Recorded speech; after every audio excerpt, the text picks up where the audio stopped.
Hello there, YouTube America. Uh, I know that you've seen me on these videos before.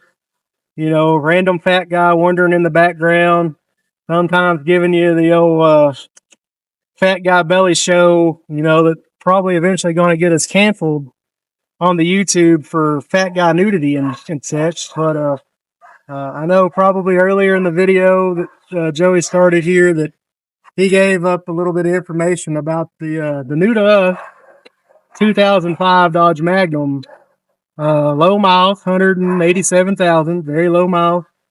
For 21 years old, it's sort of low miles, I guess, if you don't think a lot about it. It's it's pretty clean old car. It's got no Heldings, and it's gonna need some more than minor paint correcting. We're gonna get into doing some clear coating and things on it, and when that happens, I kind of got a plan in the works that there may be a picture here or there, maybe here. I'm not for sure. I'll know on Friday when I see this video where the picture's inserted, and I'll tell you the next time I get a chance to be on video. But there's going to be a picture on there of kind of what our final ideal for this car is going to be. It's going to stay black because you can't go wrong with black, you know. But we're gonna take it to a local guy that we know and let him turn him loose on it with doing some old school pinstriping.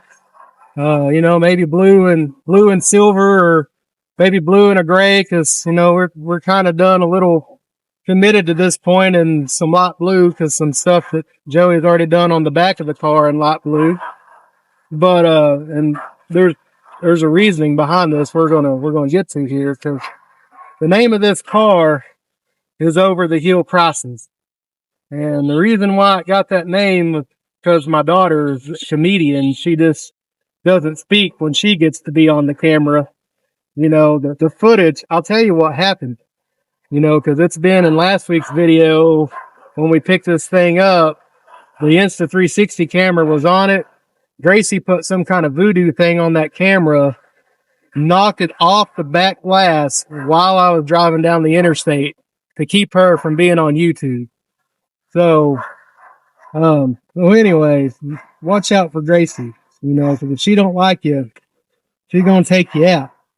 But anyway, so there was a time, probably about 2019, somewhere in there, but prior to the 2019, I still like the show, but I really fell in love with the show on the CW Supernatural. The premise of the show, you got two brothers driving across America. They're fighting the things that go bump in the night, killing monsters and saving people. That was their family business. And the real star of their show was a 67 Impala 4-door car. And that thing, if you've never watched the show, you need to look it up, because that thing sounds meaner than a junkyard dog chewing nails and pooping tacks. So that's what you got with them boys, the 67 Impala. And so I didn't have to have the 67 Impala, but, because I'm a Camaro guy through and through.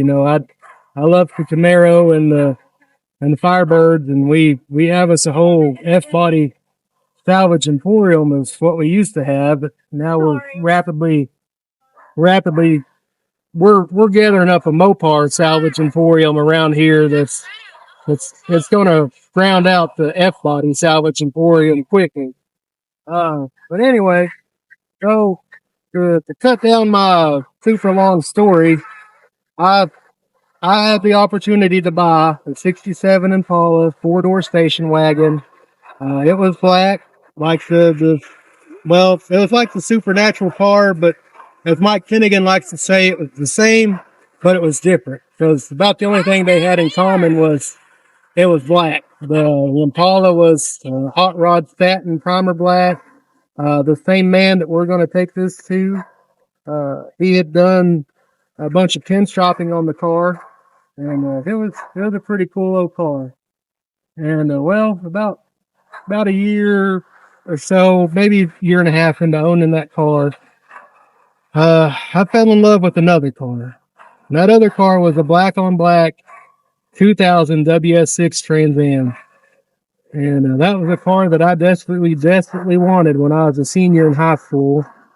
And there was no way, snowball's chance in the place that's down below our feet that I was going to get that car as a senior in high school. And so when the opportunity arose to get that car, I sacrificed that Impala quicker than a fat kid eating a cupcake. And I know because I'm a fat kid that eats cupcake. And so we made a deal on trading the Impala for the Trans Am.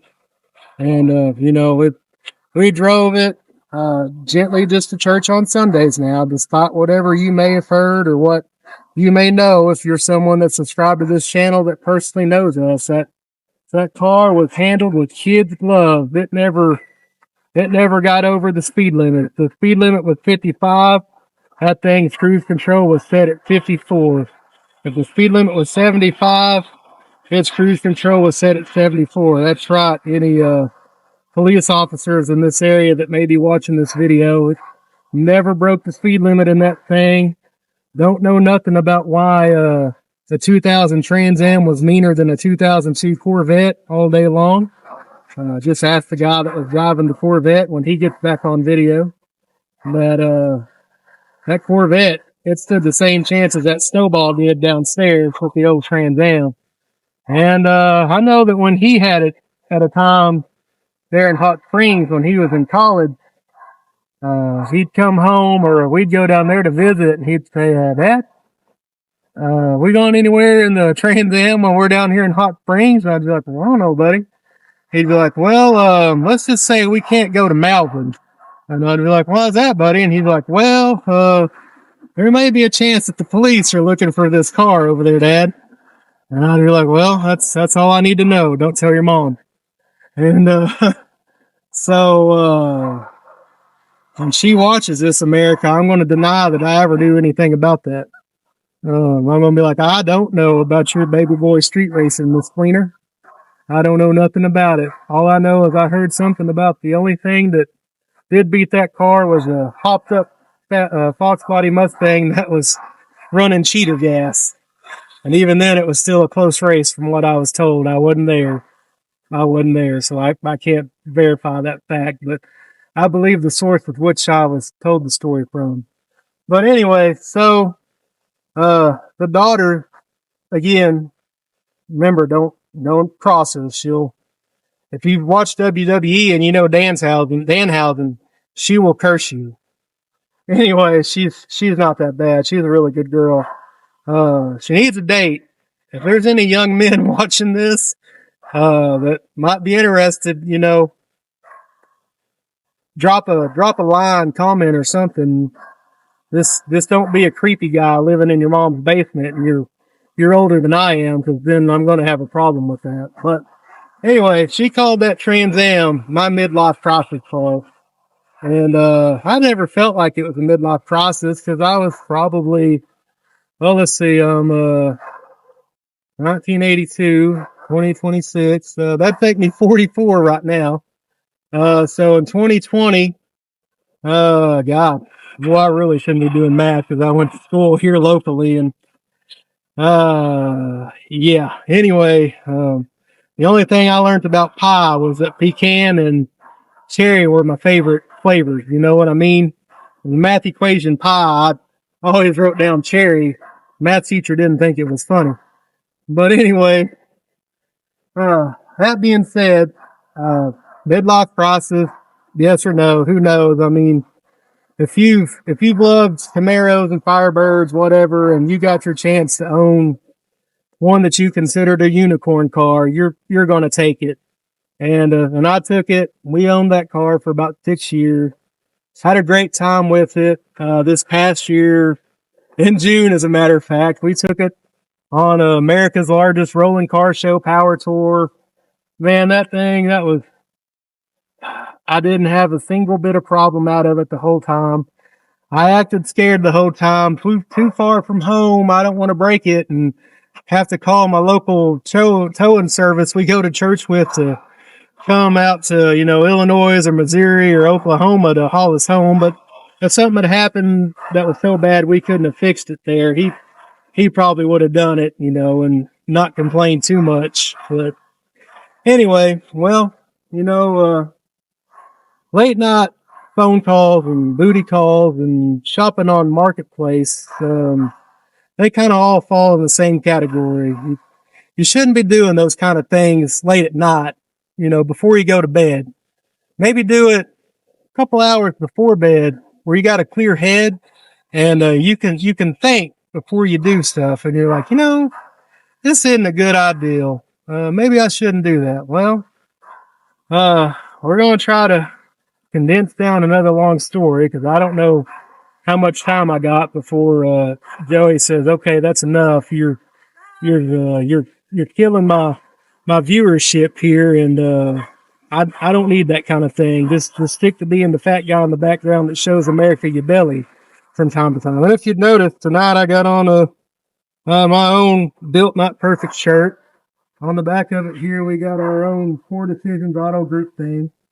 In that picture is, old Chat GPT created image of the Trans Am, the Dodge Charger, and our buddy's 72 Monte Carlo. Old Chat, he's pretty smart. You give that guy enough details, he'll make you something. Unless you're asking him to make you a picture with pinstriping on it. That broke him for 2 days. He couldn't figure it out. But and that may have been my fault. I might have should have gave Chad a little more information. Maybe a picture to work with would have helped old Chad out. Next time I'll try to be better, Chad. You got it? Oh, anyway, back on to what I'm rambling on about here. That late night text message, which was just, I was going to send old Joey this guy's ad for this car because it was a Magnum and I'm in love with the Magnum and I wanted the Magnum, but I'm broke. So I couldn't go buy a Magnum.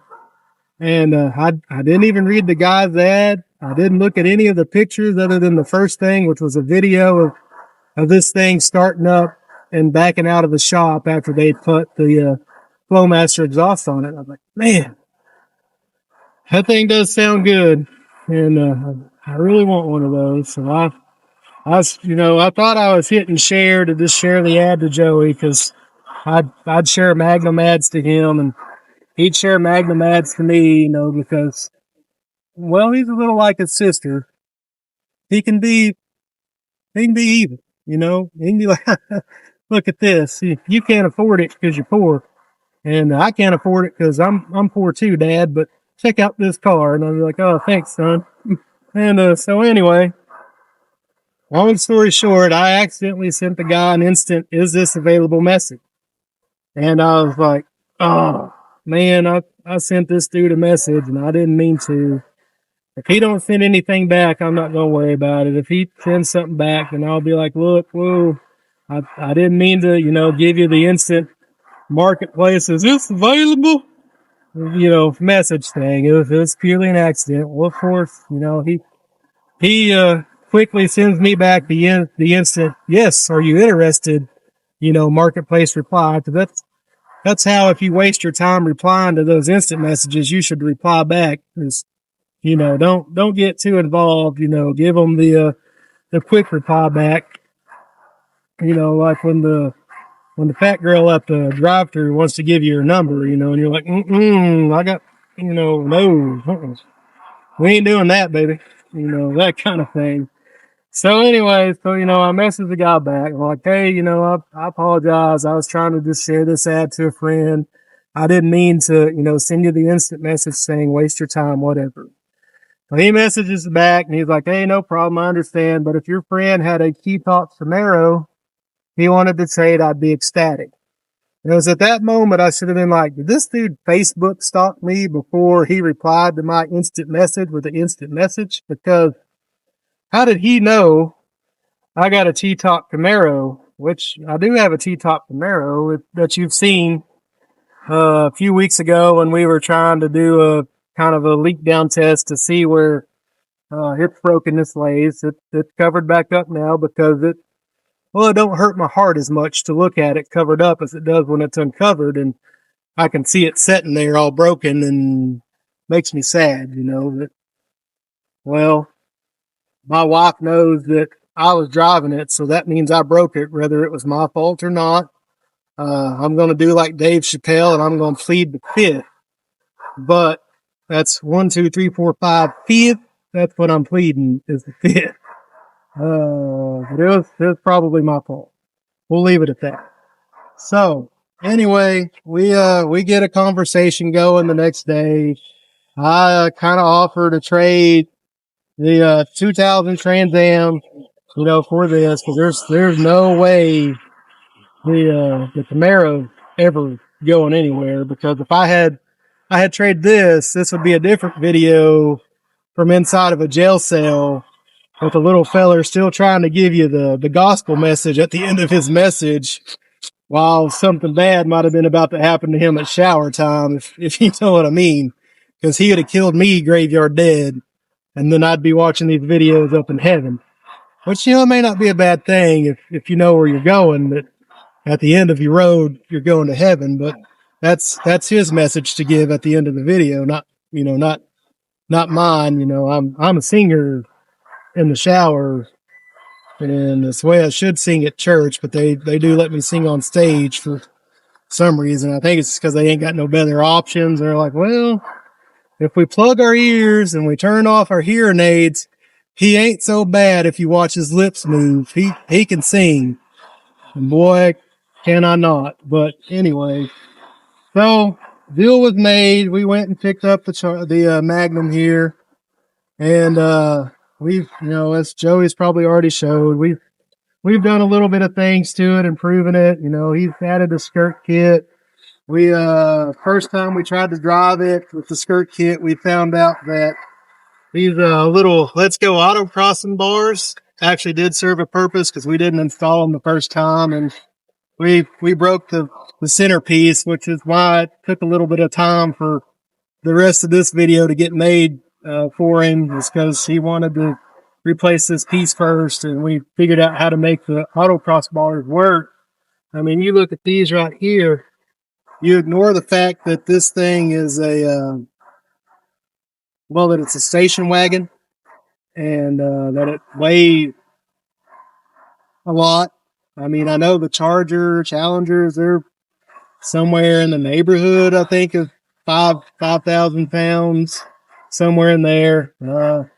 This here, I mean, it's still basically a Charger. It's just instead of them cutting it off at the back door and putting a rear glass, they said, let's put a roof line the rest of the way on this bad boy and make it to where a guy could take it to Lowe's and haul some lumber home, which is, that's eventually probably going to happen.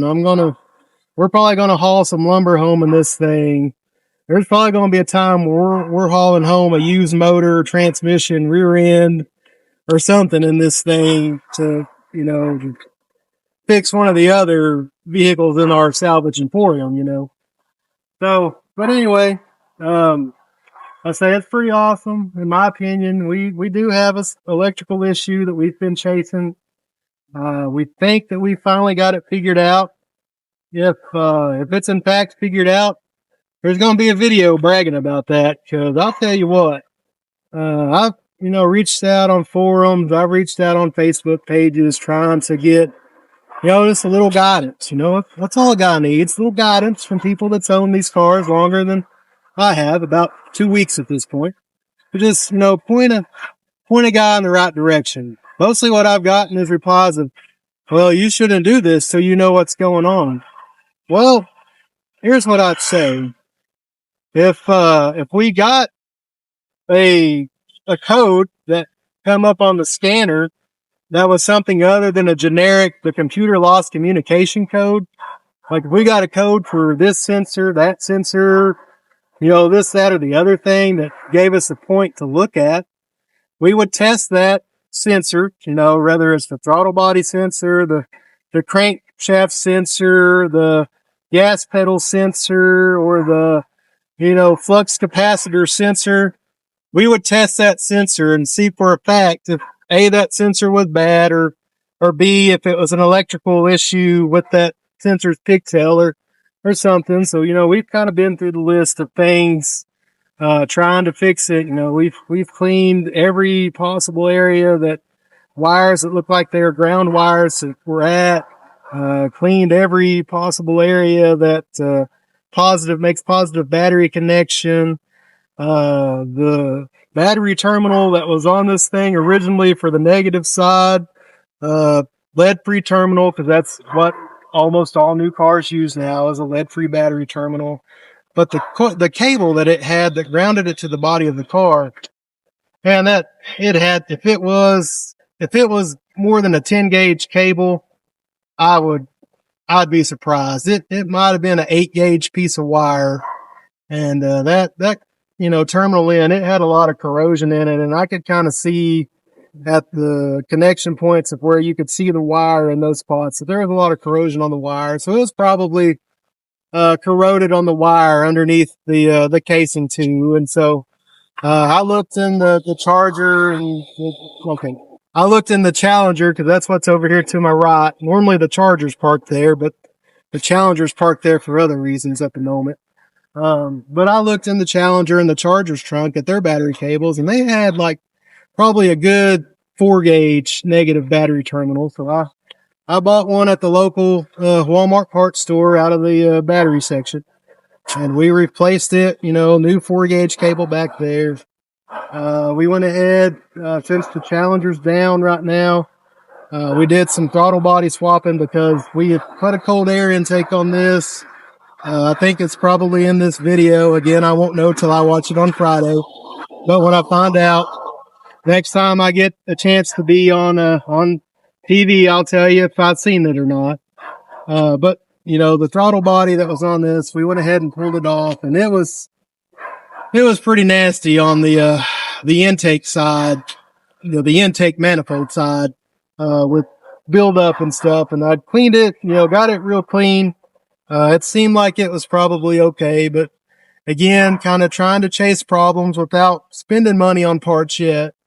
We decided, we'll swap the throttle body from the Challenger onto the Magnum and see what that does.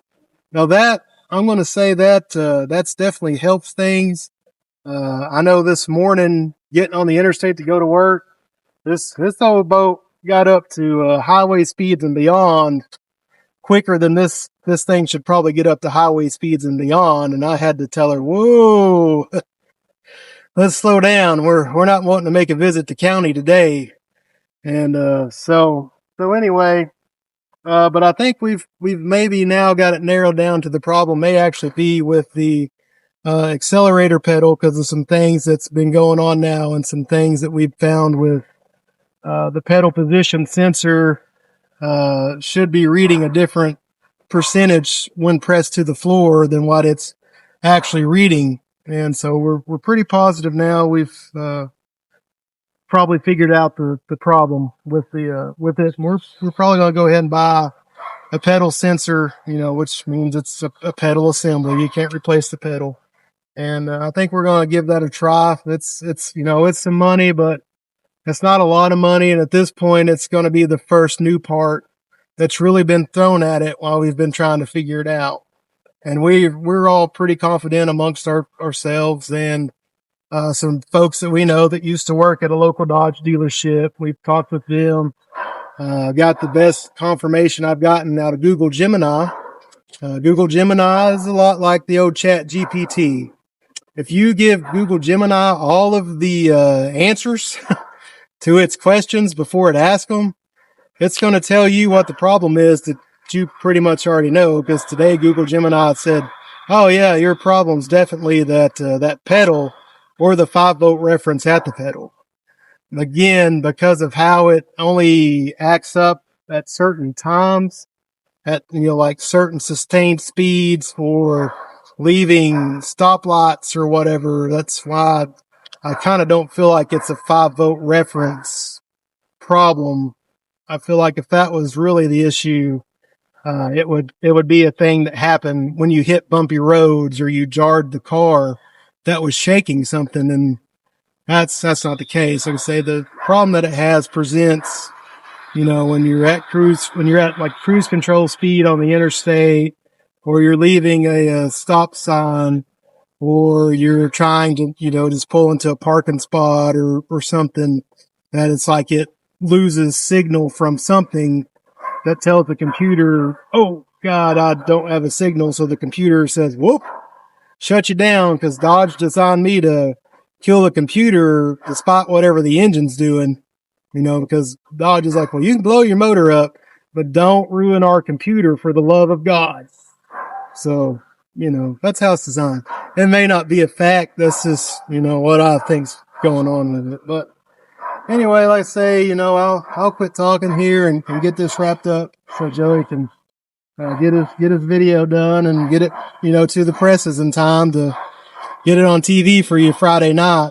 It'll probably be on between Vice Grip Garage and Stay Tuned, which are high quality, big budget shows. If you watch those shows, while we're definitely low quality in terms of budget, we have none, but we have heart. And to make it on YouTube, I think that's all you need is heart. Sure. Yeah, that's all the kid needs is heart. Probably keep me out of videos. Just keep me as the guy in the background that somebody's like, oh, good God, there's his belly again. We need to report this and get this channel banned, or we just need to quit watching. And, then somebody's grabbing Aunt Ethel and telling her, don't look, Ethel. And then, Ray Stevens starts singing, and who knows what's fixing to happen after that, but like I say, the plans for the car, we're going to do some paint prep on a lot of these areas that need clear coat redone. We're going to get it prepped, get it ready. Then we're going to take it to a local guy we know. And like I said, we're going to turn him loose with his pinstriping brush, and we're going to let him put me some over the hill pinstriping on this bad boy. It's going to bring all the old hot rodders to it at the car show. They're not going to know what they're looking at, but they're going to come look at it because the pinstriping anyway. And then they're going to be like, why'd you bring a new car to the car show? And I'm going to be like, for the same reason why I took a new car on Power Tour, sure. I'm fat and I like AC. And when it works, I like cruise control. But it don't work too great on this right at the moment, because you don't know if it's going to work or if it's going to kill you. Because it feels like somebody slams on the brakes. It's like, what it's really like is the imaginary brake pedal that my wife has on the passenger side. Was like, whoever had this car before me, his wife drove the same way she drives on the passenger side. And they actually got a brake pedal that works on that side. And she just slams on the brake when we're cruising at highway speed again. 75, we're set at 74, not 84. Don't do that, kids. That'll get you a ticket and a visit from a nice man in a black hat or whatever color hat the nice mans that drive the state cars in your state drive. And it usually gets you a court summons, probably hefty fine. If it's real bad, you do get to be on YouTube, especially if you live in our area of the world and you're in Little Rock and you're on Interstate 430 and you're right there where either you're going to go to the right and go to Memphis, or you're going to stay to the left to go back to Fort Smith, Conway area. And those videos, the guys that win, they take the Memphis exit. That's all I'm going to say. Take the Memphis exit if you're in Little Rock and you're trying to get away from the police. I don't know if it's safe to say that or not. We may make enemies out of what police we are friends with, but hopefully not, because they are good to us, and they usually don't really give us too much flack about kind of acting a fool from time to time. We don't take advantage of the system by any means. We definitely obey laws when we're not getting caught. So, but anyway, with that, like I say, Joe, we got us a chat picture that's probably going to end up here in the video somewhere. Maybe here, there, over there. It could be just a big picture at the beginning of the video, and you're like, whoa, that's a dang good looking picture. And then when you see the video, you're like, that's false advertising. This is like one of them clickbait videos car in that video don't look anything like that picture. So I figure he'll put the picture at the end of what the, what the vision is for the car, where we're trying to get with it. Just to keep you hooked like a good clickbait video should, But anyway, let's say, America, we love you. We appreciate you watching, the videos and supporting this kid. He's trying to do his best to bring entertainment. I don't know if I'm entertaining. I like to think that I'm entertaining. He may not think I'm entertaining, and definitely when my wife and daughter, if they watch this, they're not going to think I'm entertaining. All of the brownie points that I may or may not have earned today, I better cash them in quick for some brownies or cookies or something, before Friday anyway. But, I imagine Joey's got some word for you. If you get a chance, you're on Facebook. He's doing a little more word delivering than what he gives you at the end of these videos here at our church from time to time. So, look up, Center Point, Church, Mulberry, Arkansas on Facebook. May attach you to me. But you can watch the video. You don't have to send me a friend request. It's okay. I don't judge. Just watch the video, get touched by the Lord. And that's all we can ask, is that something in these videos, something we say, something we do, that you see a lot in us being us. I told him I had a script wrote out for all the things I was going to say. And then I was like, well, it's the script's in my head. It's not going to be like Uncle Joe Biden standing here reading off the teleprompter over here and the camera's over here. And I'm going, corn pop. That was the only thing that guy ever said that I understood was corn pop. He had hairy legs that turned white when he got in the pool. Or something like that was what I heard Uncle Joe Biden say. But anyway, this isn't a political video or none of that. If you are a Democrat of nature watching this video, I didn't mean to offend you. And you'd be glad to know that I've been drinking from a red Stanley Cup limited edition. I don't have it out here. I'd show you. My daughter's very proud of the cup. I just like drinking out of it to mess with her because it's a limited edition Stanley Cup and it's red. You apparently can't find those anywhere. Anyway, I done said I would shut up, but this is what you call the Arkansas goodbye right here. The guy's done told you goodbye. I'm going to shut up and I'm going to go away. And he just keeps talking. And and it's like, he's like, oh, hey, and another thing, old Bill or, old Jim. And you probably don't know Bill or Jim, or you may know a Bill or Jim. I happen to have, they're dead, but I had an Uncle Bill. Well, I guess I got a great Uncle Bill that's still alive, but I had an Uncle Bill. He's gone on now. I can't tell you where he's gone on to because I don't know what his life situation was when he got that conversation that we all get with Jesus. I had two Uncle Jims. I'd love to tell you that I know that the one that was a very dear man to me, that was like a father. I hope with my heart of hearts that I get the opportunity to see him again one day at the end of my road. The other one,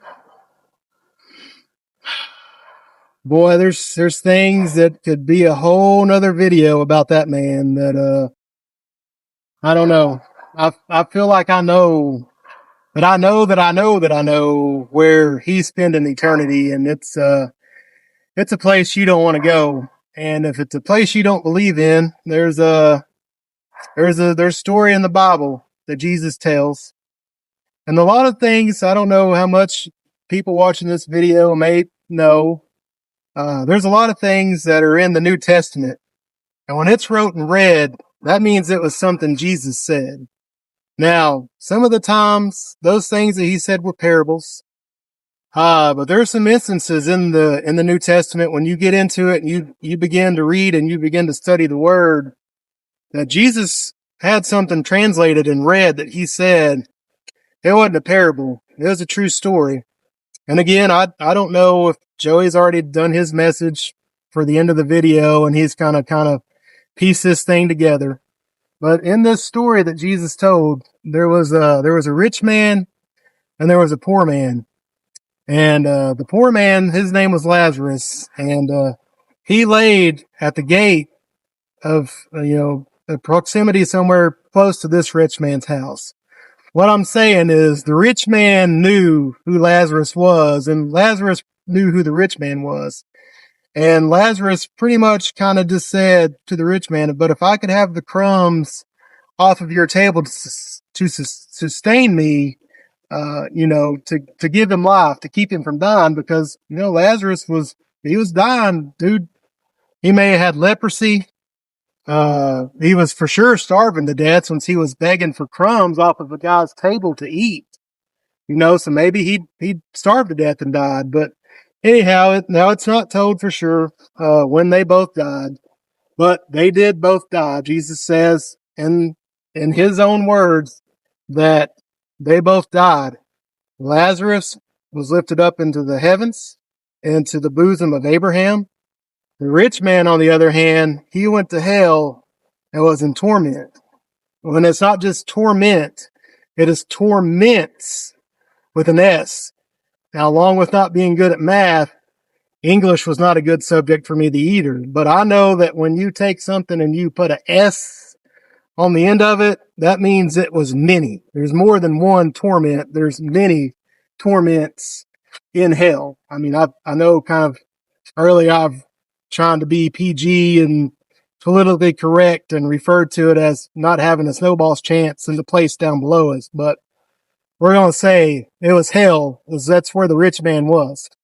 So, now it says again in here, in Jesus' own words, again, I'm not good enough that I could quote you the scriptural fact that this is what scripture, this is what you're going to find it in.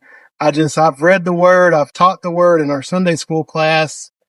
Again, that's another thing like the singing. Maybe I shouldn't be the guy getting to teach Sunday school class, but here or there, small town church, family, but it says in there in Jesus' own words that the rich man looked up in his torments in hell and said to Abraham, to send Lazarus to him and just to dip his finger in water that he might touch the tip of the rich man's tongue to quench his thirst, because he is so hot and so tormented down there where he's at, that just if he could just get this beggar that he didn't have the time of day for when they were alive and on this earth to come to hell and dip his finger in water and touch his tongue, it'd take all that away.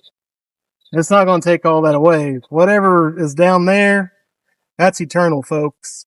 That's what it's going to be that's what it's going to be. There will be no beginning or end to it. Folks that die and go on to heaven, they have another time coming when Jesus returns, which is a different story for a different day. But anyway, so the rich man's having a conversation with Abraham.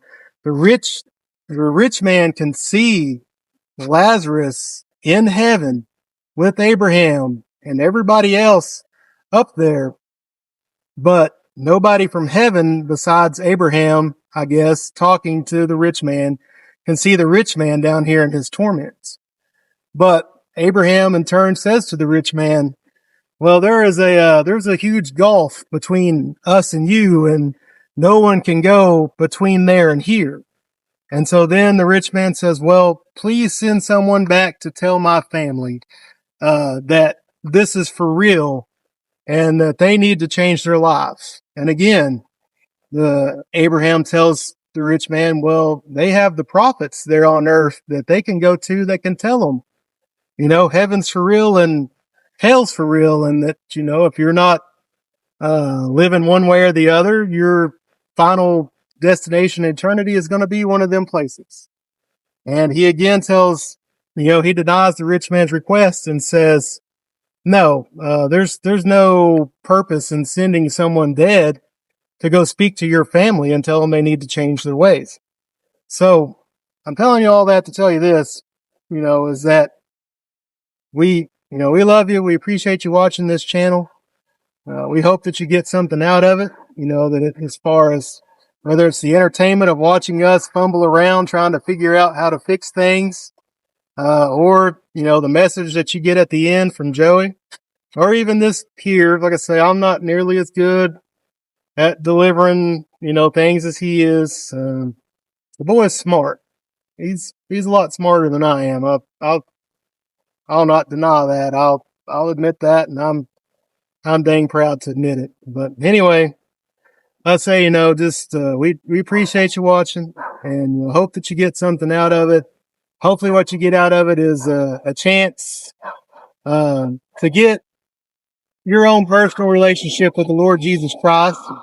And that way, at the end of your life, when you come to the end of that light at the tunnel, and you're standing there face to face with God, and they're looking over the Lamb's Book of Life to see if your name's in it, that one, they'll find your name in it.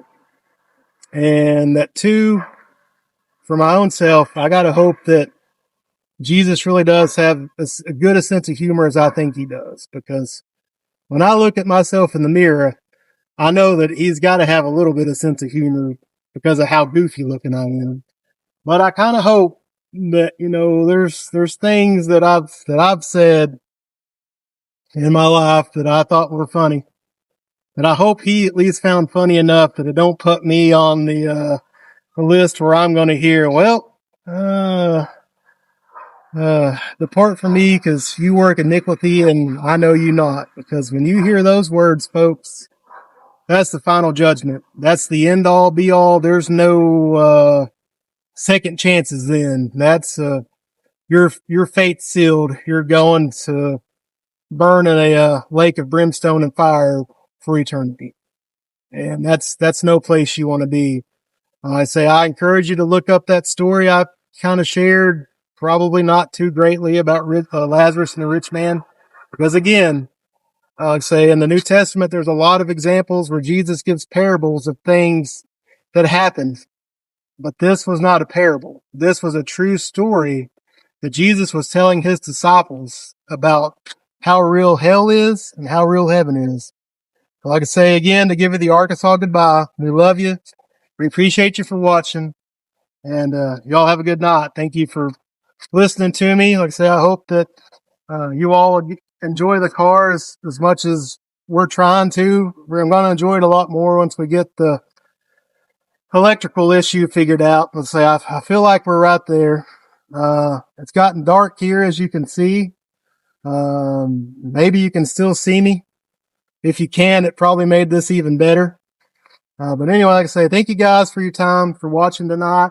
And let's say, go out and, just find a way for you to spread the word in the gospel message, or find yourself a church to get plugged into to, help you get to where you need to be so that you can go out and spread the gospel message. And with that, I will finally shut up and get out of the way. Y'all have a good night. Thanks for watching this video. Well, that concludes another video. And like I said, with this video being in between the first part of the small block teardown and part of the rebuild for the Trans Am, well, it means I didn't get very far in the rebuild part. Okay? So, you'll see that soon. Promise. But, what I want to touch on today, we're going to go to Romans chapter 5. It's a good one. Let's see if I can find it. Oh, skipped it. Skipped it again. Perfect. Alright, chapter 5, verse 6. For when we are yet without strength, in due time Christ died for the ungodly. For scarcely for a righteous man will one die, yet peradventure for a good man some would even dare to die. But God commandeth his love toward us, in that while we are yet sinners, Christ died for us. Much more then, being now justified by his blood, we shall be saved from wrath through him. For if when we are enemies, we are reconciled to God by the death of his Son, much more being reconciled, we shall be saved by his life. Pretty cut and dry. right? And you go, well, I'm not ungodly. And you might very well be a Christian. Well, I hate to break it to you, but what were you before, you accepted Jesus into your life and you became a Christian? You were ungodly. You were covered in sin, right? And heard a man I love very much and respect very much tell me, you gotta be perfect to get to heaven. Did you know that? Someone's commenting right now, no you don't. I can feel it in my soul. But it's true. And the only man that was ever perfect in this life died on a cross for you.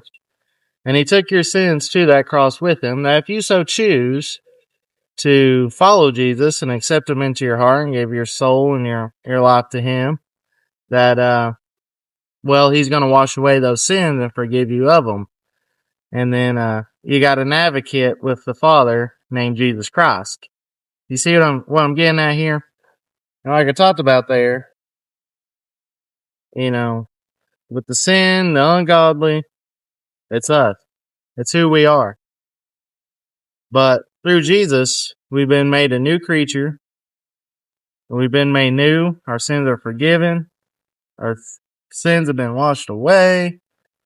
Yeah. Let's see. What's the best way to refer to it? Oh, that's in the Bible there, where our red blood-stained sins will be turned into white as wool. And I don't know if you've seen wool, but it's pretty white. So Jesus makes us new creatures, and he makes us new individuals in him. And I liked what it also said there about, no one's going to die for a righteous man, but yet some would pre-adventure for a good man. Everyone's tried to impress their girlfriend in saying, I'd take a bullet for you, baby. She didn't believe you, but, it might have got you a kiss on the cheek. But how true that is, that none would die for the righteous man, because lots of times the righteous man, he gets ridiculed, he gets laughed at. Much like when Jesus was crucified, they rejoiced.